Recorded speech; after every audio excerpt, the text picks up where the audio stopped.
Herkese merhabalar. Bu tarihte sizlere evde tofife nasıl yapılır onu anlatacağım. Tarifi videonun altındaki açıklama kısmına ekledim. Bu tarif de çok istenmişti. Pro Ligocu Studio diye bir takipçim var. Belki de son 3 aydır her videonun altında defalarca hiç yılmadan tofifeyi yapmamı söyledi bana. Bomba bir tarif geliyor. Bir tane tofife alıyorum. Fiyatı 10 TL. 2 tane sütlü çikolata alıyorum. Tanesi 3,5 TL bunun. 2 tane de bitter çikolata alıyorum. Fiyatı bunun 3 TL. 250 gramlık da Sütaş'ın tereyağını alıyorum. Fiyatı 15,9 TL. Bir tane de krema alıyorum. Fiyatı 6,45. Bir pakette fındık içi alıyorum. Kavrulmuş bu. Fiyatı 12,65 TL. Arkadaşlar alışverişi tamamladım. Ben bunun fiyatını 10 TL diye biliyordum ama bunun fiyatı 13,5 TL'ymiş. Tüm alışverişi yaptım. Fiyat bilgilendirmesini yaptım. Şimdi tarifi yapmaya geçebiliriz. Böyle tofifenin size kıvamını göstereceğim. İçerisinde neler var önce ona bakalım. Daha sonra tarifi yapmaya geçeriz. Böyle bir tanesini göstereyim size. Şu şekilde görüntüsü. Böyle içerisine bakmak istiyorum. İçerisinde fındık var. Dışı karamel. Şu iç kısmında sütlü çikolata. En üstte de bitter çikolata var. Tadına bakıyorum. Çok iyi ya. Bir yanda karamel, diğer yanda fındık. İç tarafı dediğim gibi sütlü çikolata. Üstte de bitter çikolata. Hepsinin böyle ayrı ayrı tadını alıyorsun. Bir Alman çikolatası zaten bu. Fena bir şeymiş. Benim şöyle silikon bir kalıbım var. Bunu internetten almıştım. Hem de ucuz fiyata almıştım. Ancak ben bunda yapmayacağım. Ben şeklini de benzetmeye çalışacağım. Bunun içerisindeki çikolataları çıkaracağım. Bunu kalıp olarak kullanacağım. Eğer siz tofife yiyorsanız bitirdikten sonra bunu kalıp olarak kullanabilirsiniz. Boş yere masrafa girmenize gerek yok. Dileyen istediği şekilde yapabilir. Benim gibi bu şekilde silikon alabilir. Bu tamamen sizin isteğinize bağlı. Ocağın altını yakıyorum. Tencereyi ocağa ekliyorum. İçerisine 2 su bardağı yani ortalama 250 gram pudra şekeri ekliyorum. Pudra şekerinin önce yarısını ekliyorum. Tavanın içerisinde başta bunu yanıyorum. Bunu orta ateşte hiç karışmadan bu şekilde başta bırakıyorum. Pudra şekeriniz ısındıkça göreceksiniz erimeye başlayacak. Hafiften karamel rengini alacak. Pudra şekerinin bilerek hepsini koymadım. Çünkü bu sefer üst katman olacak. Alttakiler eriyecek, üsttekiler erimeyecek. Bu da benim istemediğim bir şey. Başta bunlar eriyecek.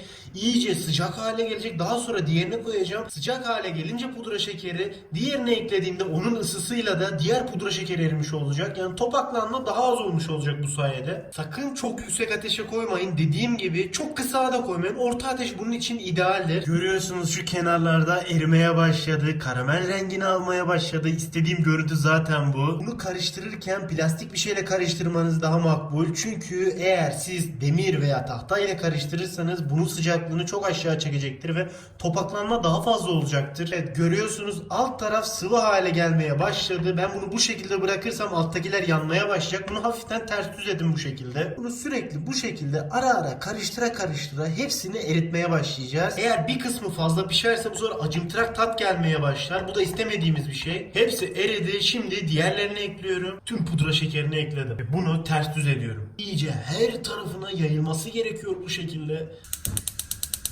Ocağın altını yakıyorum. Üzerine ayrı bir kap ekliyorum. Bir paket krema ekliyorum. Kremayı biraz ısıtacağız. Bunu da karamelin içerisine ekleyeceğiz. Eğer bunu soğuk soğuk eklersek bu sefer diğerini pütür pütür hale getirir. Onun için de bunu da ısıtmamız gerekiyor böyle ayrı bir kapta. Evet, bu da ısındı. Tamamen böyle fokur fokur olmasına gerek yok. Isınması bizim için yeterli. Bunun da altını kapatıyorum. Karamelin üzerine ekliyorum. Şimdi içerisine kremayı ekliyoruz. Bir yandan ekleyip diğer yandan karıştıracağız.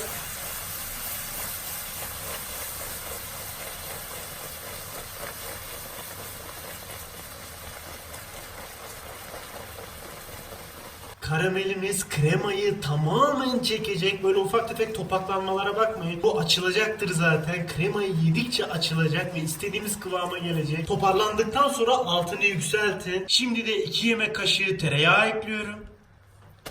Tereyağını da oda sıcaklığında beklettim bilerek, sakın buzdolabından çıkarıp eklemeyin. Mümkün mertebe kullandığımız malzemelerin oda sıcaklığında olması gerekiyor. Zaten tereyağını da ekledikten sonra göreceksiniz karamelimiz tam istediğimiz kıvama gelecek. Eğer topaklanma varsa o topaklanmayı tamamen alacaktır. Karamelin rengini ayarlamak tamamen sizin elinizde. Ne kadar çok bırakırsanız o kadar koyu olur. Gereğinden fazla pişirirseniz acı da olur, onu da söyleyeyim size. Karamel istediğimiz renk ve kıvama geldi. Bu tam benim istediğim kıvam. İstediğim renk de buydu zaten. Ben bunun tamamını kullanmayacağım. Bunu şekerleme de yapabilirsiniz. Çünkü bunu oda sıcaklığına getirdiğimizde biraz katılaşacak, göreceksiniz. Onu da şekerleme olarak kullanabilirsiniz. Ya da isterseniz hepsini tofife yapabilirsiniz. O da sizin isteğinize bağlı. Kalıbım hazır, ancak kalıpların içerisine ekledikten sonra bu silikon gibi olmadığı için ben riske atmak istemiyorum. İçerisine bir parça yağlayacağım. Bu sayede çikolatalarım daha rahat çıkacaktır dışarıya. Şöyle tutuyorum, elime biraz sıvı yağ batırıyorum ve içerisine hafiften sıvı yağ batırıyorum.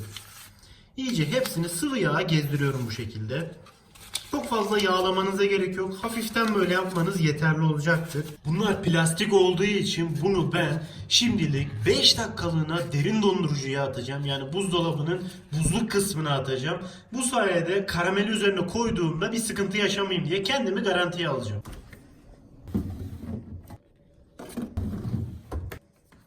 Kremamızı sakın ama sakın silikonların içerisine sıcak sıcak koymayın, yoksa silikonunuzu eritir. Bunu başta biraz oda sıcaklığına getirmeye çalışacağız. Tabi donmamasına dikkat edeceğiz. O dengeyi iyi kurmanız gerekiyor. Krema biraz soğusun diye bunu ayrı bir kaba ekliyorum. Karamele elimizi bu şekilde batırdığımızda elimizi çekmeyeceğiz. Sıcaklığa gelmesi gerekiyor. Böyle 10 saniye tuttuğunuzda eğer çekemiyorsanız tamam, karamelimiz oda sıcaklığına geldi. Artık kalıplara ekleyebiliriz. Tam tamına 5 dakika kaldı. Şimdi dışarı çıkarıyorum kalıbımı. Buzluktan çıkardım. Kremamız da oda sıcaklığına geldi. Şimdi kalıbın içerisine karamelimizi ekleyebiliriz. Şöyle bir parça alıyorum. İçerisine ekliyorum. Yarısına gelecek kadar koyduğum bu donacak. Ondan sonra biz elimizle bastırarak kenarları doldurmuş olacağız. Sakın ağzına kadar doldurmayın. Bunu da yarısına kadar doldurun. Dediğim gibi hepsini yarısına kadar dolduruyorum. Hepsini yarısına kadar doldurdum gördüğünüz gibi. Şimdi bunu buzdolabına ekliyorum. 15 dakikadır buzdolabında kaldı. Şimdi karamelimi dışarı çıkarıyorum. Donmuş. Karameli kontrol edin. Şöyle bastırdığınızda eğer şekil alıyorsa ve eğer yapış yapış olmuyorsa eliniz, karamel istediğimiz kıvamda. Şimdi karamellere oyuk açacağım. Şu şekilde göstereyim. Kenarlara bu şekilde taşması gerekiyor. Görüyorsunuz, ortasına oyuk açtım. Hepsini bu şekilde yapıyorum. Biraz bastırın. Tabii kenarlara doğru da bastırmanız gerekecek. Yoksa dibinde bir çukur açarsınız. Çukuru açmadan kenarlara bu şekilde yayıyorsunuz. Evet, şöyle görüyorsunuz. Hepsini oyuk oyuk yaptım. İçerisini bu şekilde hepsini oyuk oyuk yapmanız gerekecek. Formunu korusun diye bunu tekrardan buzdolabına ekleyeceğim. Bir 10 dakika bekleteceğim. Daha sonra çıkaracağım.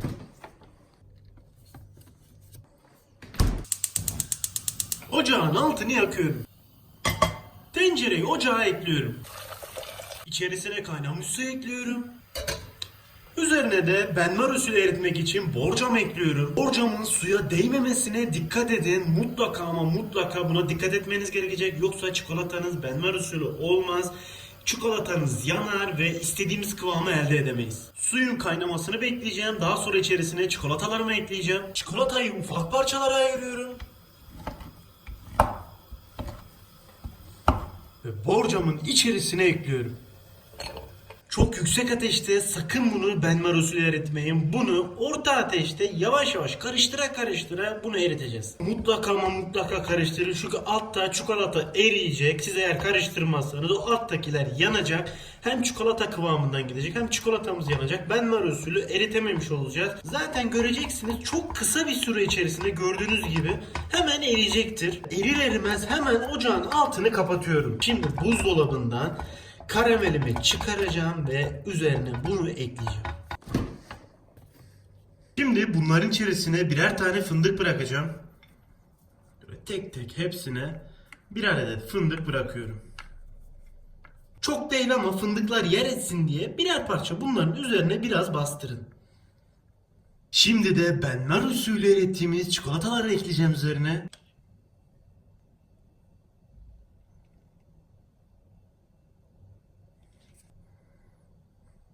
Tek tek hepsini bu şekilde ekliyorum. Şekli otursun diye, pürüzsüz kalsın diye şu şekilde vurun.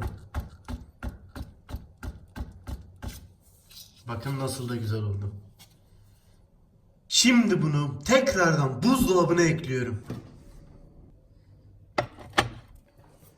2 tane bitter çikolatam var. Bunları da ufak parçalara ayırıyorum. Daha demin sütlü çikolatayı erittiğim gibi bunları da benmar usulü eritiyorum. Çikolatamız eridi, istediğimiz kıvama geldi. Şimdi bunun altını kapatıyorum. Tam tamına yarım saattir buzdolabında beklettim. Şimdi dışarı çıkarıyorum.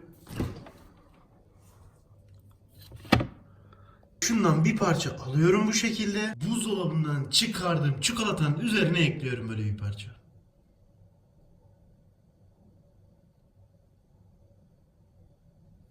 Kontrollü bir biçimde koymanız gerekecek. Şu alttaki çikolatanın tamamını kaplayacak şekilde koymanız yeterli. Yayılmasını da göz önünde bulundurun. Bir parça koymanız yeterli olacak zaten. Hepsinin üzerine ekledim. Şu şekilde vuruyorum. Amacım burada üzerindeki o pürüzlü olanları yaymak. Evet.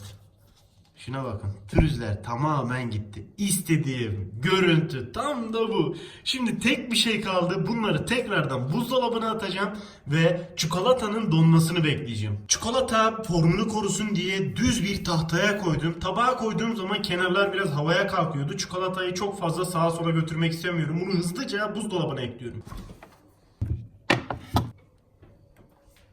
Tam tamına 1 saattir buzdolabında bekliyor. Şimdi bunu dışarı çıkarıyorum. Şuna bakın ya, gerçekten çok güzel gözüküyor. Tam istediğim gibi, muhteşem ya. Şimdi de marketten aldığım Toffife'yi çıkarıyorum. Ufak tefek farklılıklar var ama bence görüntü olarak birbirine benzedi. Üzerine koyduğum bu bitter çikolata biraz daha koyu. Onlar biraz daha böyle açık bir bitter kullanmışlar. Siz isterseniz bu bitteri karıştırabilirsiniz. Sütlüyle karıştırıp yine bu rengi elde edebilirsiniz. Şimdi kalıbından çıkarıyorum.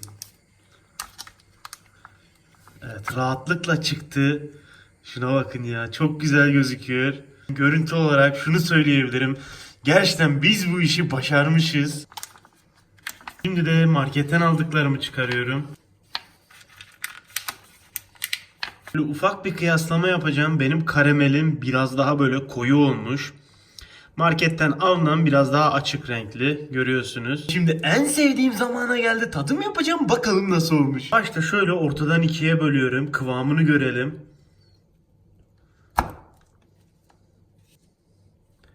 Ya çok iyi ya.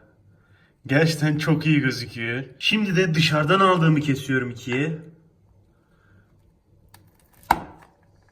Bu benim yaptığım, bu da dışarıdan aldığım. Dediğim gibi bence gerçekten tutturmuşuz. Görüntü tamam. Böyle alıyorum.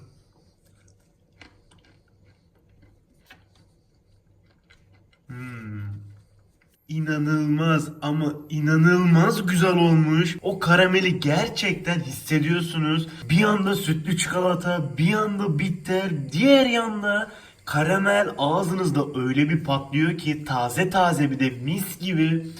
10 numara 5 yıldız olmuş. Arkadaşlar bu tarifi mutlaka ama mutlaka deneyin derim. Şöyle bir tane daha tadına bakacağım. Ya kendinizden geçersiniz resmen ya. Herkese afiyet olsun. Videomuzu beğenip kanalımıza abone olmayı unutmayın. Bir sonraki videoda görüşmek üzere arkadaşlar. Hoşça kalın.